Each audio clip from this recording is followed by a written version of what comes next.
And we're back. All right. So, taking a chance here. Typically when we shift over, I switch over to the Just Chatting section. I'm trying again this week to drop into politics. It is technically more accurate, but last couple times I've done that, well, I've only done, it seems to attract a kind of a crowd that's more into debate lording stuff, which isn't really what I'm going for.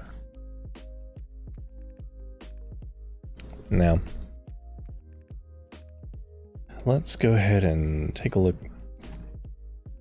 We have been covering this series, Abolition for the People, the case for abolition of the current police system and prisons, and a reimagining of something new, something based on more humanitarian values rather than just wielding state violence.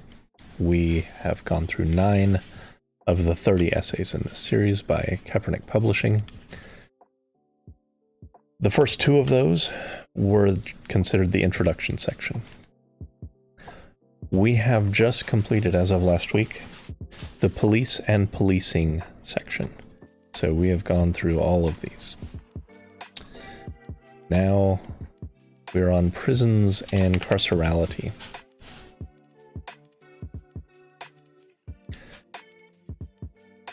We're going to be starting with broken chains and colonial cages.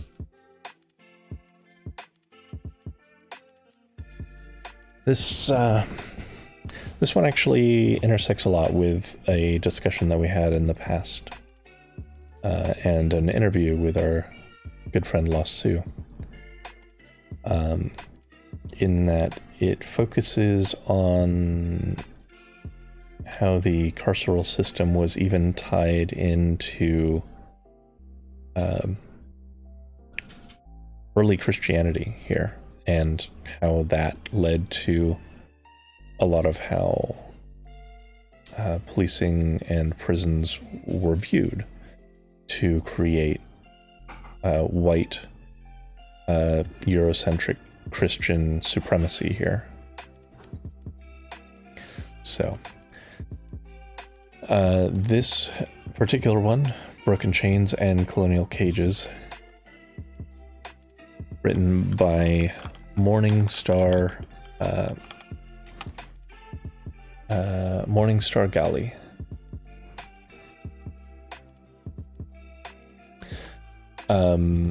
She's a member of the Pit River tribe, and is someone who has done a lot of writing on indigenous justice, especially on the criminal and juvenile justice systems as aimed against Native Americans. While a lot of what we've talked about is specifically anti-blackness in the police system, that this is a kind of shared experience between Black and Indigenous populations here, where both kind of have been on the receiving end, and Latinx populations as well, been on the receiving end of police as a system to enforce a very white world. So, yeah. Stolen Freedom, the ongoing incarceration of California's indigenous peoples. For 350 years, California has imprisoned and disenfranchised its native populations like few other places. Now, I will preface, while this is talking about California, the lessons and history explained here can be extrapolated and learned from and identified in many states and between the United States and even Canada in their approach.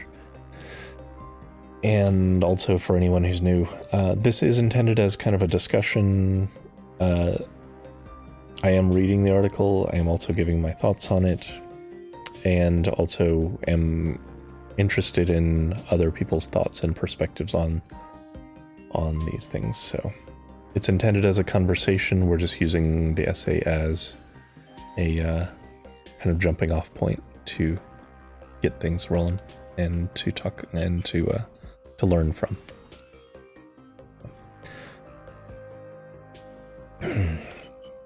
Abolition is more than an idea. Abolition is decolonization. Abolition on stolen land, as this is for indigenous communities, is a radical dismantling of the carceral state. For 25 years, indigenous rights activists fought for an official UN declaration on the rights of indigenous peoples, for a document that doesn't just affirm our individual human rights, but asserts our inherent and inalienable collective rights as indigenous peoples. In 2007, that document was finally adopted by the General Assembly. I just want to reiterate, that's 2007. This country was founded in 1776. The UN itself, isn't... I suppose the UN itself isn't that new, but the fact that they've had to be arguing just for the fact that they have rights at all for that long, and that it was only recognized, at least on paper, in 2007 is kind of telling.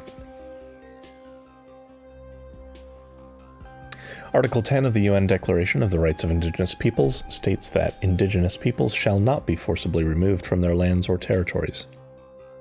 No relocation shall take place without the free, prior, and informed consent of the indigenous peoples concerned, and after agreement on just and fair compensation, and, where possible, with the option of return.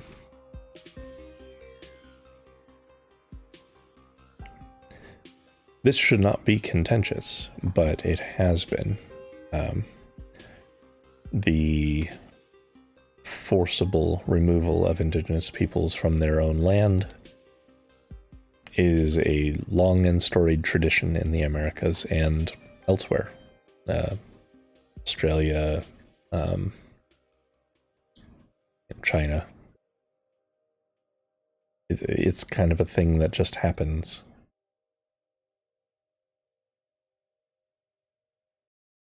Whenever a colonial power thinks that they are in the right. Yeah. Yet, in the United States, indigenous communities continue to be impacted by historical and ongoing forms of settler colonialism, the violent uprooting, removal, and displacement of indigenous peoples through criminalization and dispossession from our lands, communities, culture, and traditional lifeways. Let's see. Probably still wouldn't have it if not for the UN. Our shitty and hypocritical treatment of indigenous folks is an easy way target for us. Yeah. Yeah.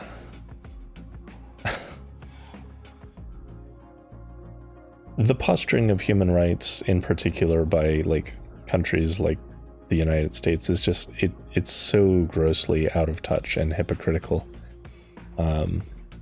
We don't even come close to actually fulfilling the Human Rights Declaration with our own citizenry. Even the group that is,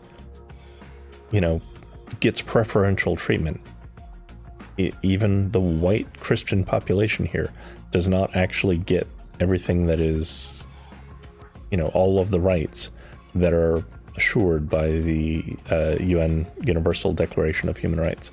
So, with that said, yeah, it's nice that on paper there is this document assuring the rights of indigenous peoples, but it's non-binding. There are no teeth to that document, and the powers that actually could create meaningful sanctions are all kind of in it together to shit on marginalized communities. So, yeah.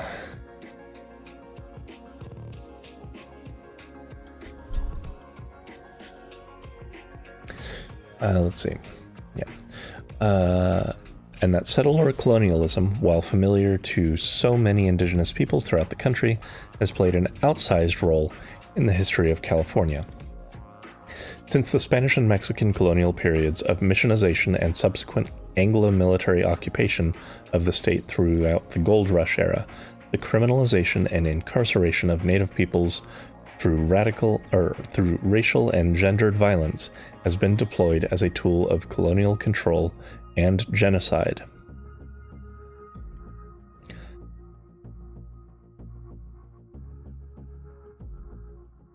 I am glad that throughout this series of essays and such that they have not held back from calling it what it is.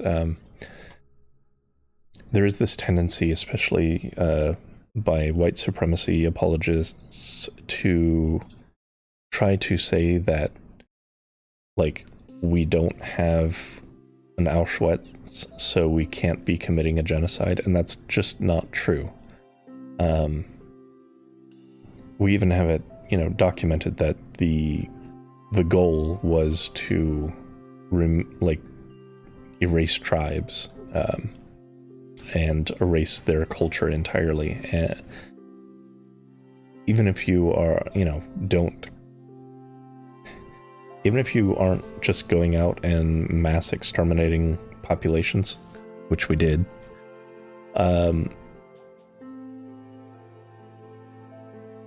when your goal is to completely delete a culture,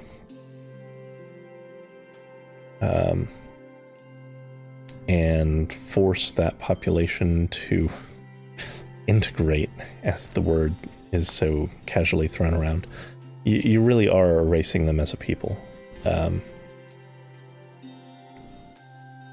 What is in someone's blood is kind of immaterial. It's everything else. The social aspects, the communities, the culture, the lands that they have held on to for generations, their language. The erasure of language is a big part of genocide. Exactly, Shalane. Yeah. Integrate and assimilate. It's all words that are dancing around. You should no longer be who you are. You should be like us or dead. And that there's no two ways about it. That is a form of genocide. And it's one of the most insidious ones because privileged people don't see it.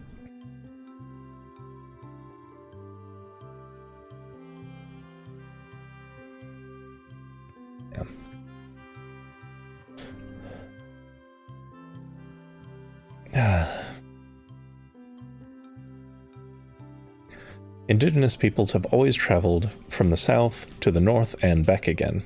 It is only the indigenous peoples of the Americas, though, who have been forcibly removed and interned on reservations and throughout California's rancheria systems, a system that deemed California native peoples as homeless on our tribal lands, and designated allotments in the form of checkerboarded and privatized trust lands that are a fraction of our ancestral territories.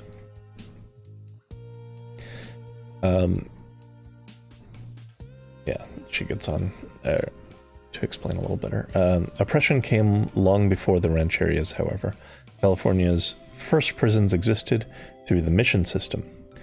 21 of them, built between 1769 and 1823, and stretching from San Diego to Sonoma, along what was known as California's El Camino Real, held indigenous people as laborers while Franciscan missionaries attempted to convert them. The mission system created an entirely new social construction of mission Indians, which led to the forced assimilation, cultural erasure and the homogenization and destruction of tribal identity. So yeah, this is kind of what we were just touching on there.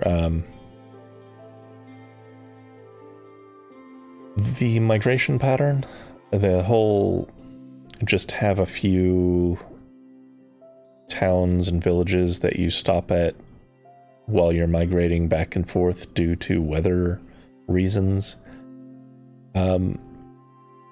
Branding that as criminal vagrancy was a big part of the rancheria system. You aren't operating a permanent homestead, therefore you are homeless, and you do not have rights to your passage and your network of villages that you're walking and traveling year after year.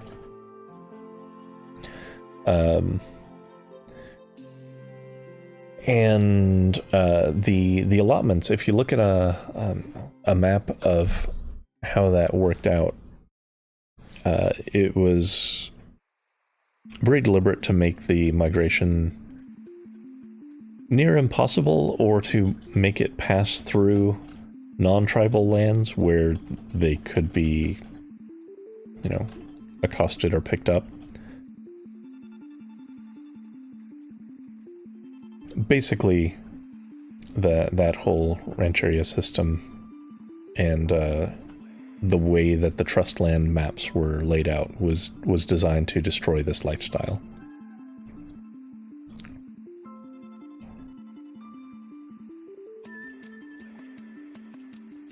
As was the mission system. The mission system is something that a lot of,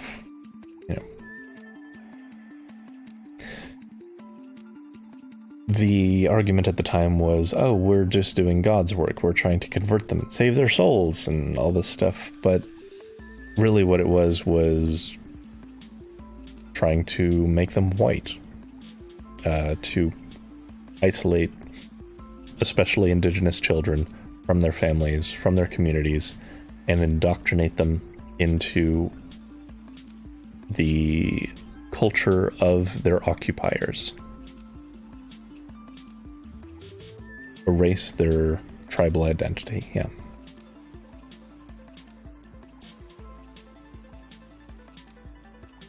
Our California indigenous ancestors were the first to experience incarceration and chattel slavery within the state of California, enduring 8 decades of incarceration between the Mission and Gold Rush eras, 1769 to 1849.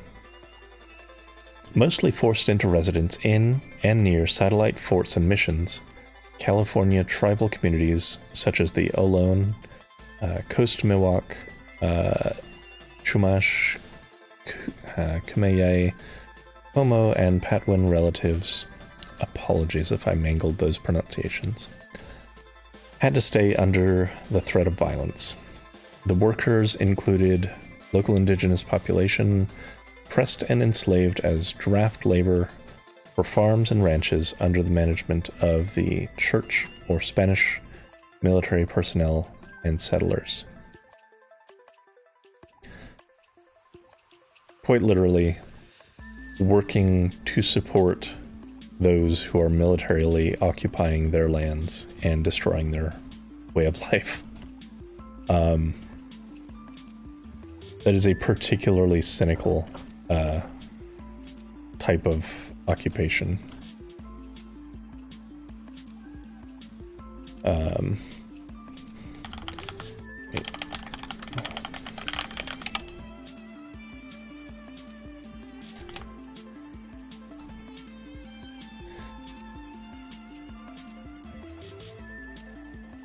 This triad of military, church, and colonial settlements weren't simply institutions of imperial power and settlement.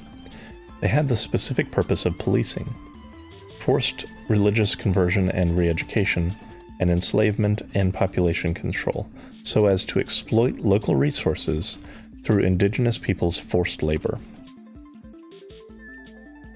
In 1950, California became a state under the so-called Compromise of 1850.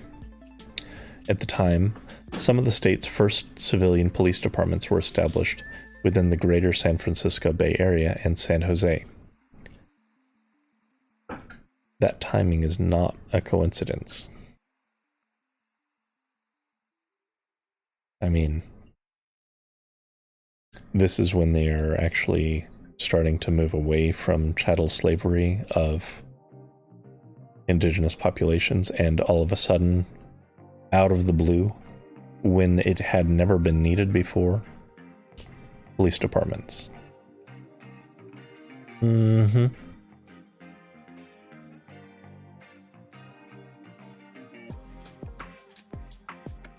mean, that's nearly 70 years that the country was fine without any civilian police departments. And the only thing that's changed is it became the first state, or it became a state under the Compromise of 1850.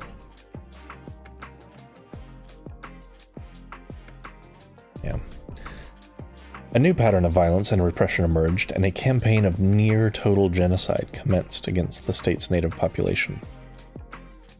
Whereas the U.S. Army, Naval Shore Patrols, U.S. Army Cavalry, and the California Rangers had succeeded Spanish conquistadors and Mexican militia in rounding up indigenous populations for forced labor and enslavement, a new doctrine of redskin genocide and scalp bounties produced roving gangs of vigilantes and terrorists.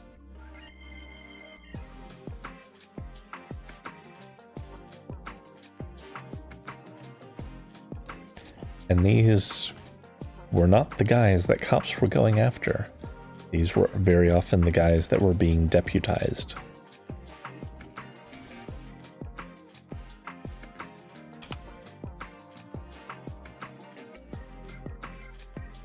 Let's see. Caption here is Round Valley Feather Dancers and Singers opening the sunrise ceremony at the annual Indigenous Peoples Day sunrise gatherings held on Alcatraz Island, hosted by the International Indian Treaty Council.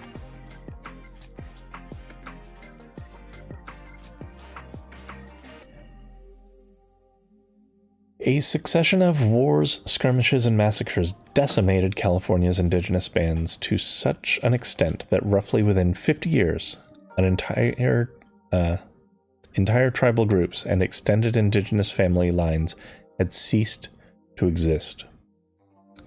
This violence was met with forms of resistance, including seeking shelter in farms and ranches, as well as survival tactics like indigenous intertribal marriage, and adopting the identity of ethnic Mexicanos in order to escape the genocidal pogroms targeting the native indigenous population. For nearly a century, to be an indigenous California native was to live a life in hiding, anonymity, and denial of one's own identity.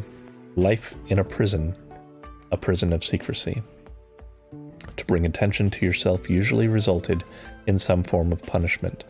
This still affects our population numbers, as determined by the U.S. Census, and accounts for the undercount of tribal peoples. So, yeah.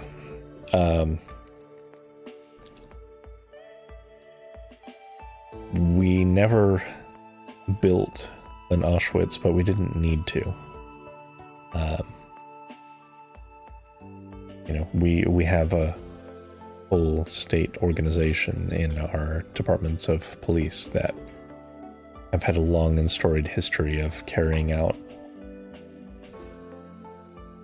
open genocide, just absolute massacres against various non-white populations. Like it's just baked into the system. It's not possible to untangle that. Any departmental structure that would allow an act like this to be part of its mission is not a good department at its core. it can't be reformed away from that, because that's part of the mission. It is to use state violence to advance state interests. That's all it's ever been.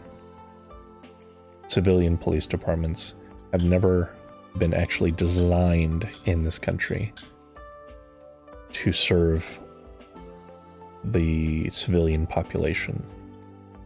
All of it. And when I mean all of it, I actually mean all of the people living there, all residing in the area, the entire community.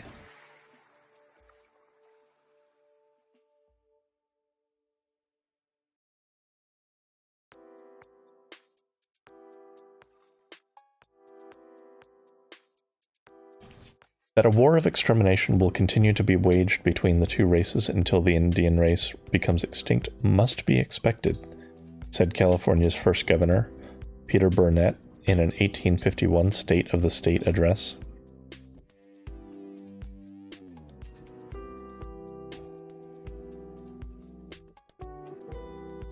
That a war of extermination will continue to be waged between the two races until the Indian race becomes extinct must be expected. Hell of a quote. There's no context that can save that. That is a real clear declaration of intent. The Indian wars have never ceased. In addition to biological weapons used against indigenous populations in the form of smallpox-infested blankets and strychnine-laced food, California tribal peoples have faced an onslaught of genocidal practices enacted to ensure the fracturing of our tribal lands and communities. I know, Shalyn. I know. We've gotten more diplomatic about it. We know we can't, politicians and police and such know that they can't say that loud part, or that quiet part out loud anymore. But it used to be part of the system. It used to just be expected. And that's something that, that's something that kind of Mark Charles touched on a fair bit, was this is part of the shared experience of white people. And as long as we remain in denial about this as part of our history, we can't really come to terms with it, and we can't really change course. And yeah, it sucks, it's painful, it's depressing and shameful. But it's baked into the system. And as long as we deny that, we can't change the system. We can't rip the parts out and completely rebuild the things that need rebuilding.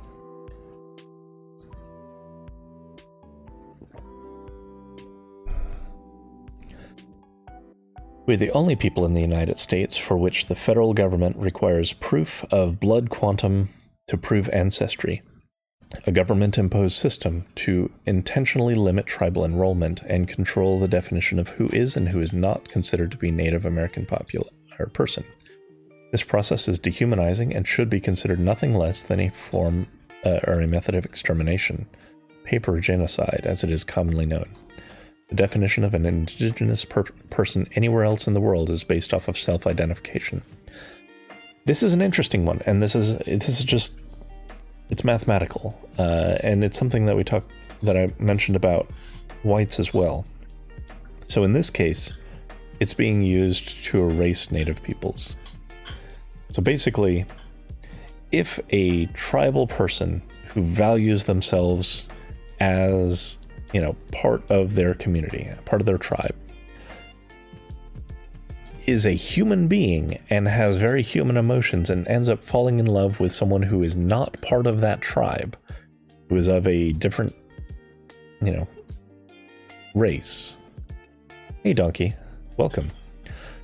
And they pursue that relationship. Their children can no longer be officially part of that tribe. And this is a way, yeah, it's paper genocide. It's basically, it's a really disturbing practice. And it is designed to erase the tribe over time. And it's also designed to make the indigenous populations afraid of encouraging or of pursuing, you know, interracial relationships. Did I? What did I do? I don't remember that. I'll take it. I do math sometimes. But welcome, Donkey. Oh, that's right, yeah. Well, you had already solved it. You were confirming your answer. You had totally solved it correctly. Yeah.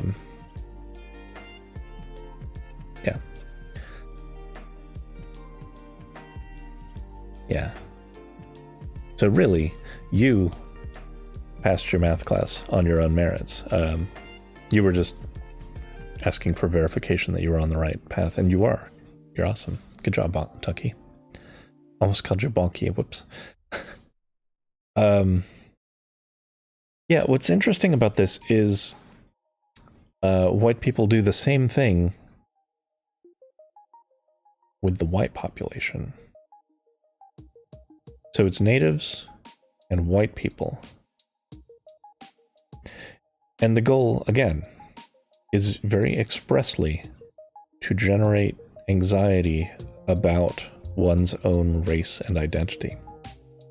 That's the only reason why it applies to those two races. Because to claim to be white, to claim to be Caucasian, rather than mixed or Latin or black or what have you, we have deliberately made the choice, or, the government has deliberately made the choice that if you are in an interracial marriage, your children are no longer considered white. And it's to generate that same fear of that race mixing.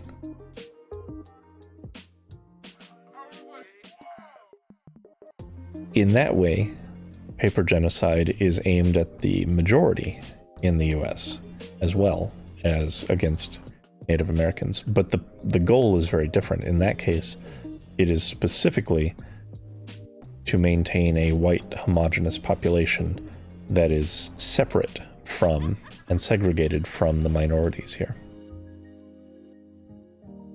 Whereas against Native Americans, because they are in the minority, it is to erase them over time.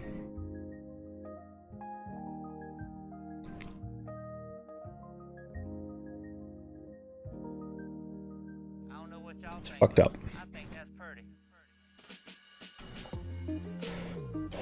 Oops. Blood quantum requirements were employed to negate the US government's treaty obligations by ensuring that there wouldn't be enough verified people to meet the treaty's conditions. As the burden of proof lies on the individual to provide documentation, such requirements lead to extinction of our tribes. Settler colonial systems such as tribal governance, over-enrollment of tribal membership were designed to decrease our membership base, as individuals would not be able to meet such complex requirements, such as meeting various requirements for housing, education, and healthcare. Yeah.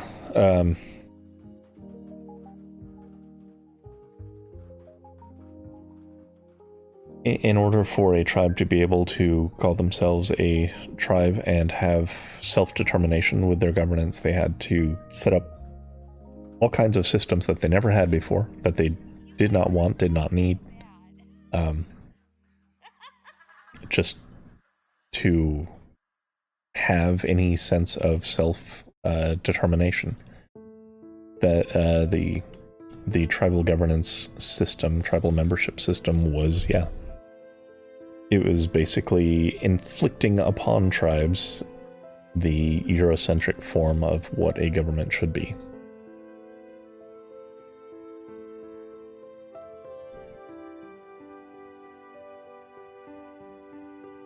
Yeah, but you can't use it, exactly. You can't use it until you build a government that's very much like our own, and you just have to do that now. We've said so, and we have guns. It's disgusting.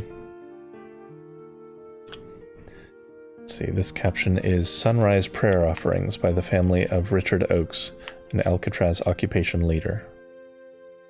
Photo by Ernesto Vega. Sunrise Prayer. Yeah. Basically, donkey. California tribes exist today under a series of designations under rubrics of federally recognized, non-federally recognized, state recognized, terminated, unacknowledged, disenfranchised, disenrolled, and indigenous peoples.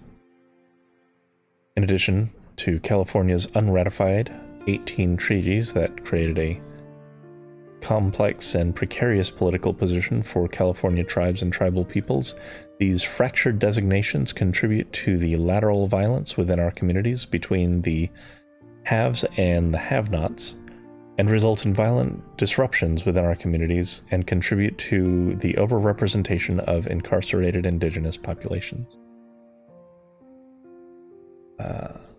Also, conveniently, we got a lot of good ideas for it. Yeah,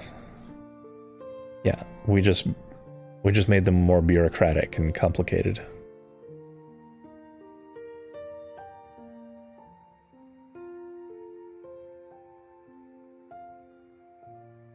To exist under the confinement of federal recognition status is, in actuality, a genocidal practice perpetrated by settler colonialism that targets indigenous women, girls, and two-spirit, trans and non-binary relatives. This also contributes to the ongoing crisis of missing and murdered indigenous women, girls, and two-spirit people. This is a good hashtag to look up if you are invested. Which began with the trafficking of indigenous bodies by U.S. soldiers.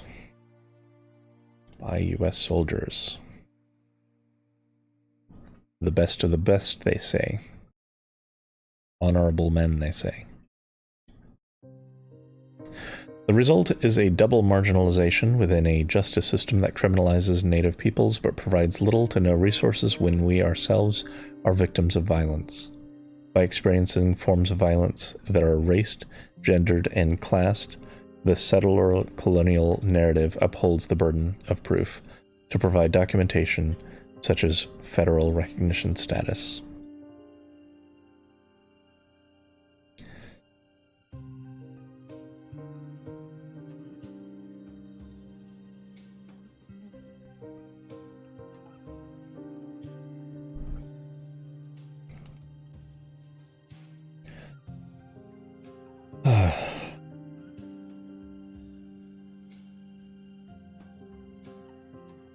This crisis is very...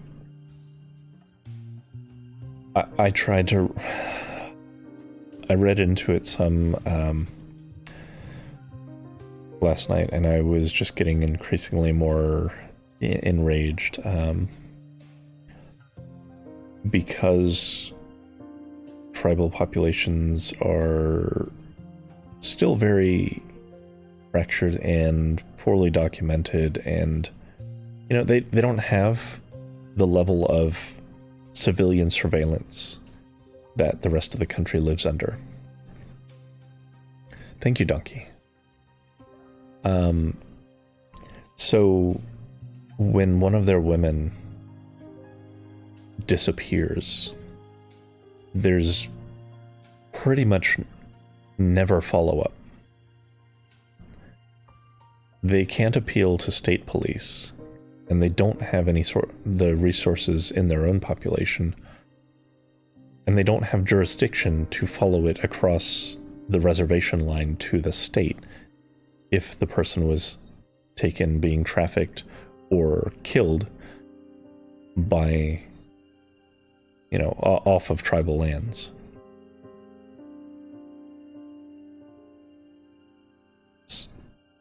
So in a very real sense, you know, they are you know, apologies for triggering topic, but they are subject to all kinds of violence and sexual violence and executions, which they will, under the current system, never see, never even begin an investigation for. It is a thing that occurs, that there is no avenue for them to pursue justice under our justice system. And, you know, that is very much by design. It's like,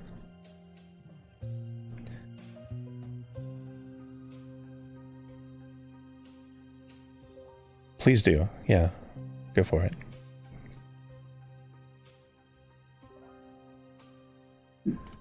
Thank you, Donkey.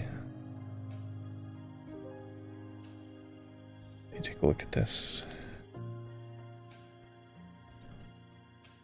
And let me, sorry for the brightness. Let me shift this.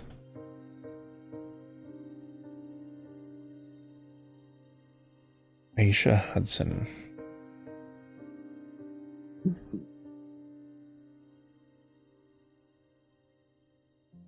Murdered by a Winnipeg police officer. We're currently seeking financial support towards our legal funds. Following the recent decision,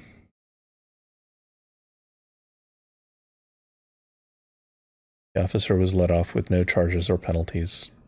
As always, the officer was not required to be interviewed for the investigation, despite his statement after the killing contradicting video evidence.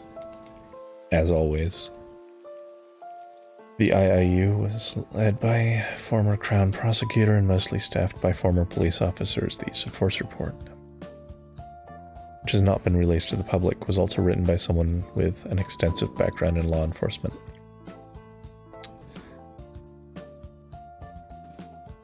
Also calling for a public inquiry to be called by the province. Demand change within the IAU and the Winnipeg Police Service on how they handle oversight of investigations involving law enforcement towards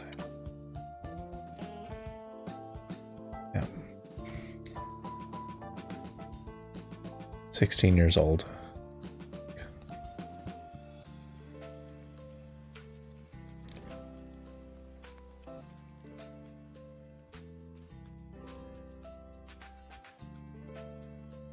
The daughter, granddaughter, sister, auntie, cousin-in-law.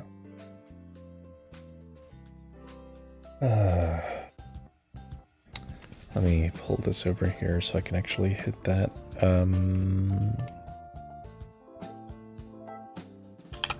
You know, without spewing my PayPal's details all over the screen.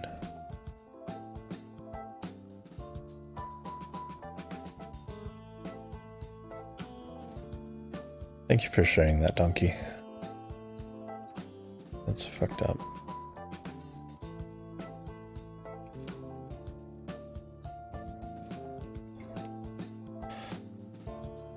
Okay,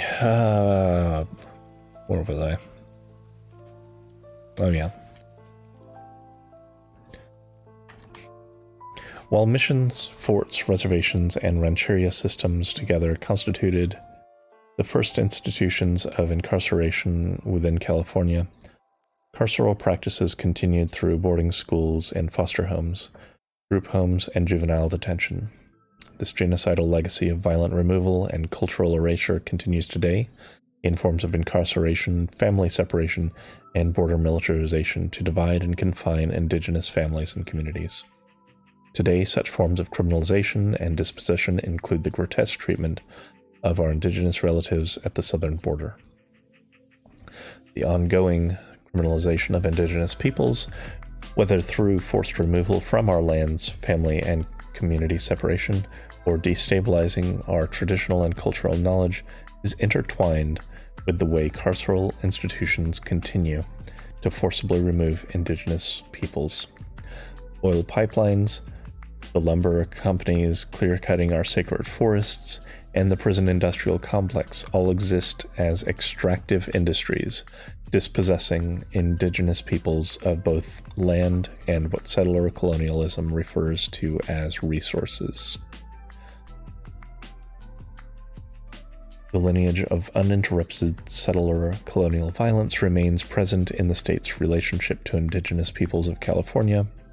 California currently incarcerates over 241,000 people, with native peoples imprisoned at nearly 4 times the rate of white people, and almost double the rate of Latinxes. The California Department of Corrections and Rehabilitation categorizes American Indian peoples under racial categories of other.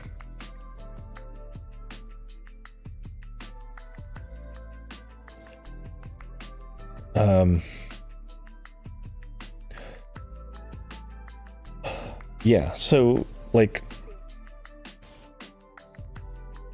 it is not a mistake that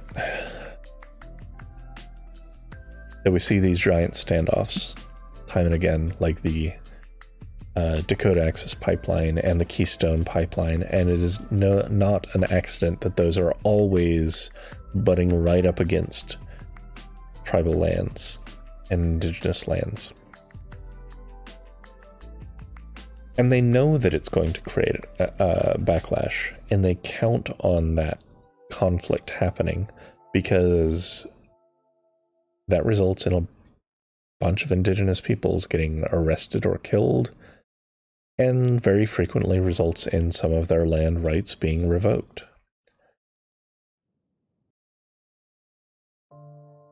In a few cases, we're starting to see those efforts get stalled out entirely, but it still comes at a cost, and that cost is human lives and human ways of life.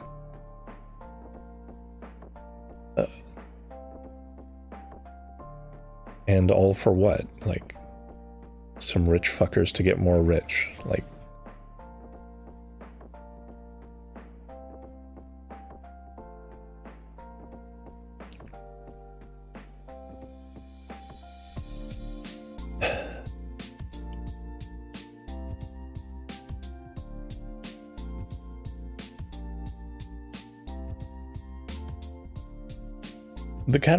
the categorization is important also. This other category. I, as the powerful white man, will give you a tiny bit of land that you cannot use and then arrest you while you are on it. Is basically the plan, yeah.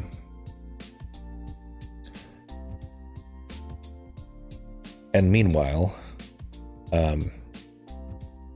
if you ever dare to have a relationship outside your race, outside your tribe, then all of a sudden your offspring, they don't qualify to live on that land anymore, and we'll take it in a few generations. That's, yeah.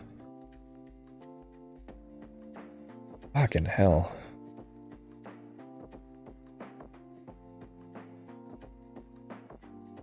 There is no justifying this stuff. This is not it's not a debate. It's not a, oh, there's some things to learn on both sides. No, it's fucking gross the way that we've always treated indigenous populations and inherent anti-blackness as well in our police system.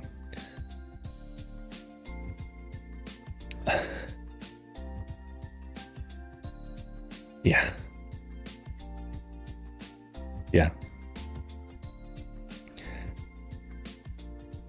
Exactly, Donkey. It is. It is. But yeah, this I was saying this distinction, this classification of other it's an important but subtle note, because it is outright saying that even the Justice Department, in its own books, refuses to acknowledge that indigenous people exist.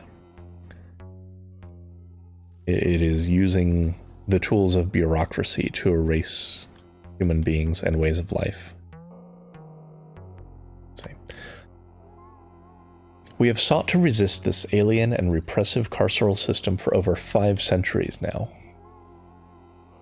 Traditionally, when indigenous peoples have caused harm to one another, our cultural system dictates that payment is made in the form of money, fines, restitution, service, and banishment to the individuals and family members we have harmed, whether intentionally or not. This peacekeeping and restorative justice model continues today in forms of tribal courts, such as the Yurok Tribal Justice Center, founded by Yurok Chief Justice Abinanti. In California, there may be no more established symbol of the carceral state and resistance than Alcatraz. For Olón peoples, its original inhabitants, it was considered unfit for human habitation, whereas for the US government, it became a paragon of incarceration. By 1868, Alcatraz had its first formal jailhouse facility for the long-term detention of military prisoners, Confederate prisoners of war. Beginning in the 1870s, Apache and Modoc prisoners of war were incarcerated in Alcatraz, and in 1895, 19 Hopi leaders were sent to Alcatraz for refusing to send their children to boarding school.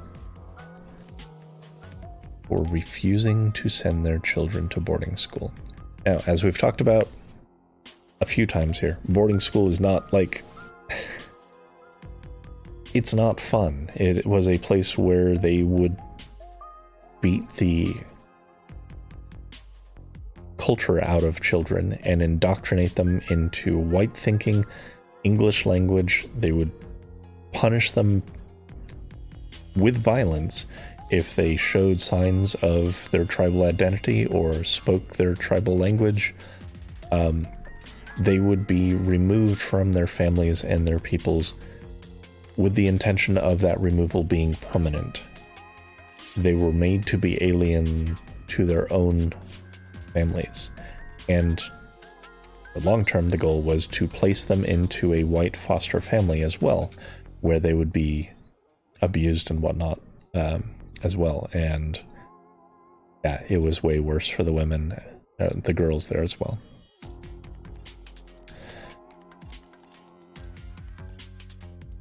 The Rock, as it became known, continued to be an ongoing location for the incarceration of insurgent anti-colonialists and indigenous people well into the 20th century. Oh, whoops. Yet, long a place of misery, Alcatraz was given new meaning in 1969 during an extended 19-month-long occupation by indigenous peoples organized by the then ad hoc organization Indians of All Tribes. Alcatraz is not simply an island, it is a symbol of resistance and solidarity. Aerial view of Alisti T. Tanan Miji, the Diamond Island, also known as Alcatraz Island.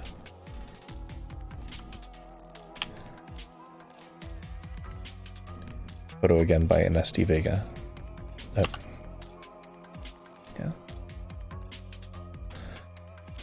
On the second Monday of October, which this year falls on October 12th, I gather in solidarity with indigenous peoples from across the world in celebration and to honor the Alcatraz occupation that took place 50 years ago. We gather with a community of 1,200 to 5,000 people and offer sunrise prayer offerings in remembrance of our ancestors that were imprisoned on the island, in honor of our family members that held the rock, and in resistance to all that we have endured and continue to carry for our children and all of our future generations. During the sunrock prayers on the island, I often think of my own father and how he used to carry me on the island during those cold mornings over 35 years ago. I think about his time of incarceration and the many incarcerated relatives that are separated from their families, children, and tribal communities. I think of how fractured that punitive carceral practices have always been, unfamiliar to indigenous practices, and of our ceremonies of restoration and bringing the world back into balance are extrinsic to a settler colonial framework. We have a lot to learn about this,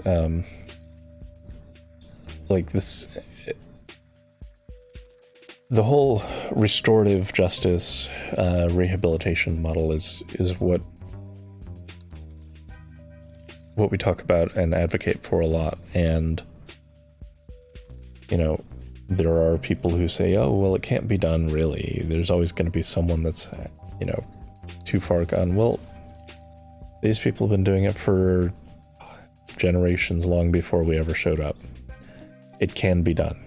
It requires the will to do so, and the recognition that just being punitive and violent does not actually correct behavior. It just makes someone, it just creates more hurt,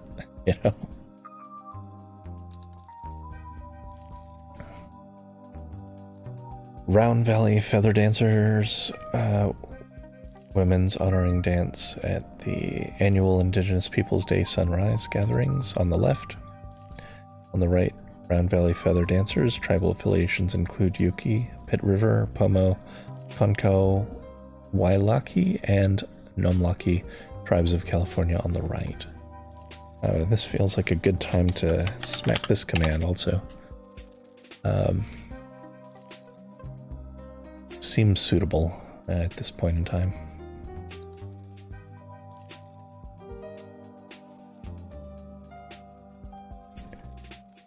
Again by NSD Vega. My late father, Isidro Gali Jr., was incarcerated for over 7 years at San Quentin State Penitentiary. Upon his release, he returned to the California Department of Corrections and Rehabilitation as an American Indian spiritual advisor, working on death row to offer ceremonial healing for other imprisoned indigenous peoples. Redemption and healing of our peoples and communities is possible. Justice for indigenous peoples outside of the confines of settler colonialism is a close reality. From my father's incarceration to his advocating for abolishing the death penalty, my family has carried on the struggle of freedom and justice for all peoples. Our healing is justice. Our healing is resistance. Our healing is meeting our prayers with action. The castigative foundation of the United States is cracking, exposing a carceral system that we need to abolish. Our Afro-Indigenous relatives are on the front lines of experiencing state-sanctioned violence, and as Indigenous peoples, it is our responsibility to advocate and support the survival of our relations. One of my volunteer roles is co-leading the Healing Justice Committee for Anti-Police Terror Project Sacramento, which provides support to families impacted by police terrorism and models community alternatives to policing, as well as its MH First project.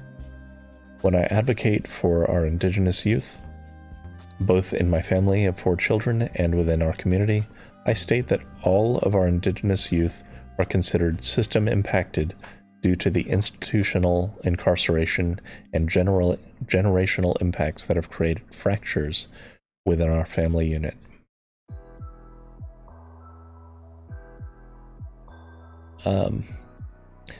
This is also a good one to look up if you are interested. The Anti-Police Terror Project Sacramento.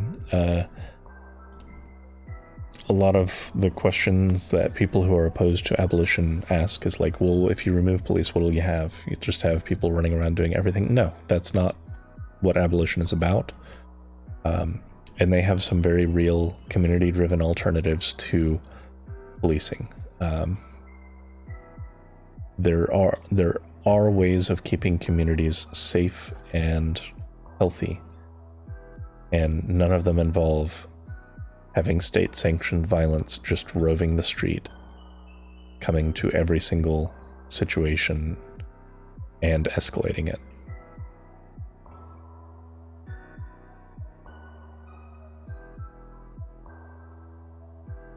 Elimination of the settler colonial carceral state is necessary for a free and safe future.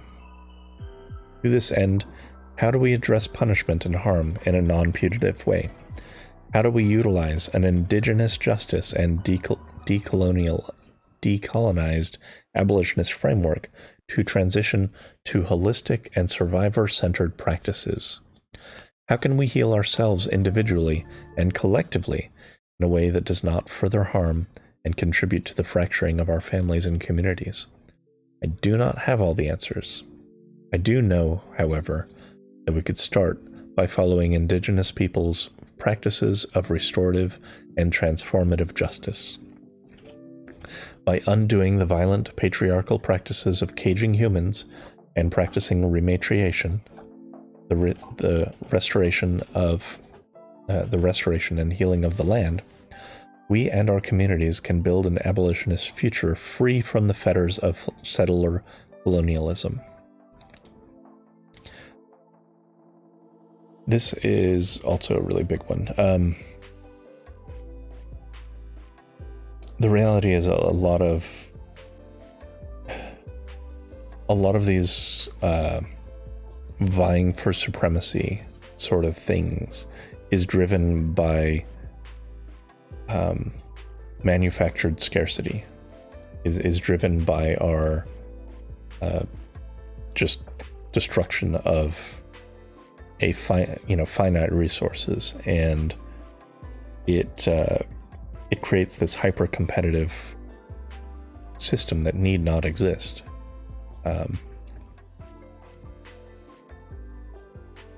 Life isn't that complicated, or like if you stripped away all of the crazy capitalism, all of the state, vying for power and spheres of influence and stuff, just having people able to exist, able to live, able to survive isn't that difficult.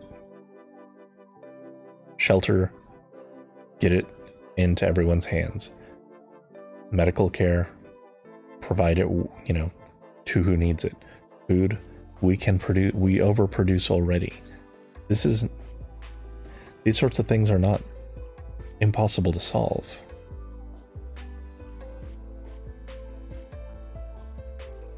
But they require that we stop corporatizing everything.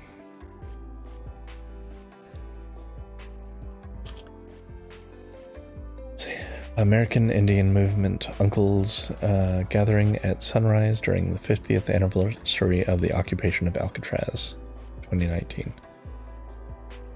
Annalise Velazquez. Hey, Mona.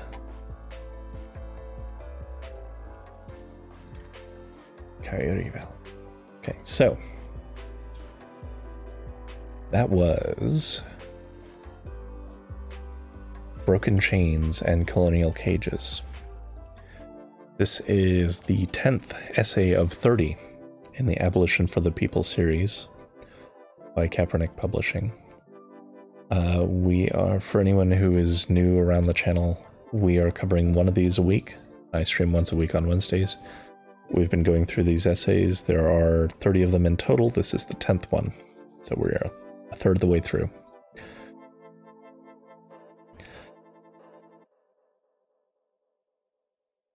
If there are any other thoughts or comments before we close the segment, I'm going to continue streaming, but I want to leave it there for a moment.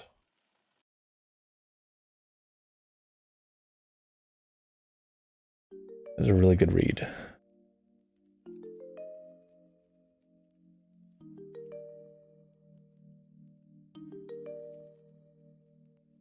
Really depressing, but a very good read.